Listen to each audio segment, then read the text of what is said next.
So we parked and got out, and I started walking up the door, and the police officer stopped, and he said, you can't go past here. And I said, I believe the young man in that apartment building is my son. The young man that's dead in that apartment building is my son. And he said, there's been no confirmed death. And then as soon as he said that, he said, I'm sorry. It's okay.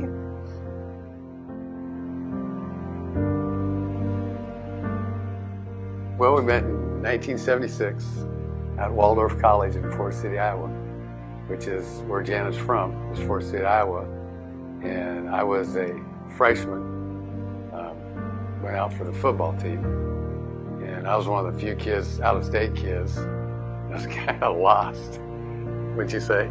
Yeah. Yeah. And we'd run into each other a lot at the mailbox. The post office was in the student center, and I had hair down to my back at the time, and just kind of a wayward look. I think she felt sorry for me. So she's got an outgoing personality. She's a really nice person. So she kind of reached out a little bit, and it just kind of went from there. Yes. Yeah. So we dated then, and I was a sophomore, and I actually worked for the football coach, and so he didn't know his way to the football field, and yeah, I remember that. I directed him to where he needed to go, and we just got to be good friends, and then we started dating, and I spent the summer out here, and then after he graduated the next year, then we got married, and then we moved out here.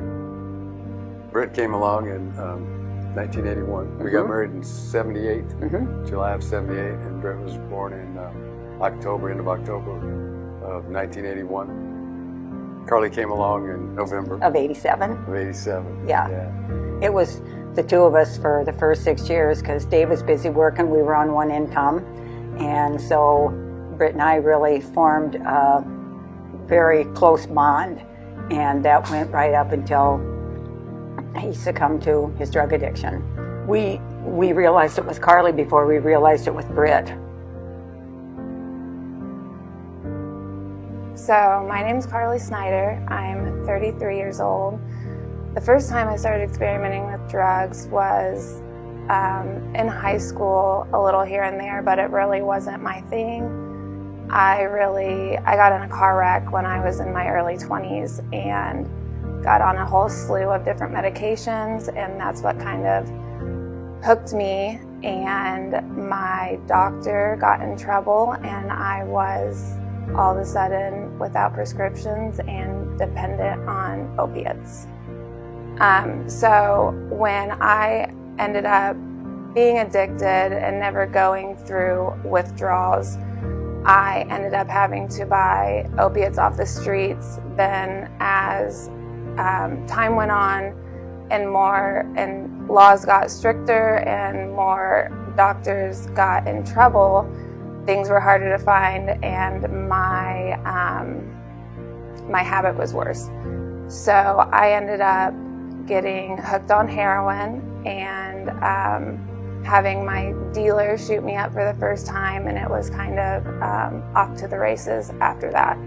It was just one of those things that it just continued to worsen, and we knew that something was going on, but we were very naive to the fact. It wasn't that we turned a blind eye to it or didn't think it was happening to us. We just did really not know how to deal with the drug world because we had never done that before. So we got our eyes opened real wide, real quick with both of our kids.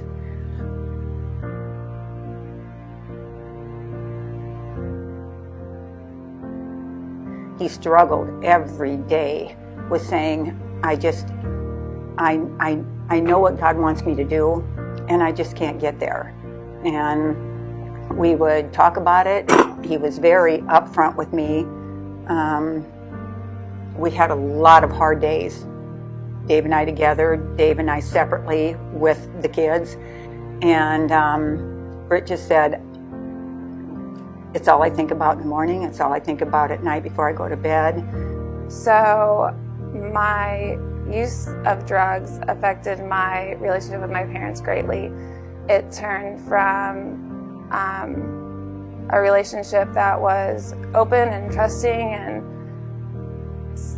somewhat, both of them I spent time with a lot, to being guarded and lying and cheating and stealing and eventually taking from both of them, and just being a relationship that kind of crumbled right in front of all of our faces. Nobody has ever said, this is how you handle it. You know, I mean,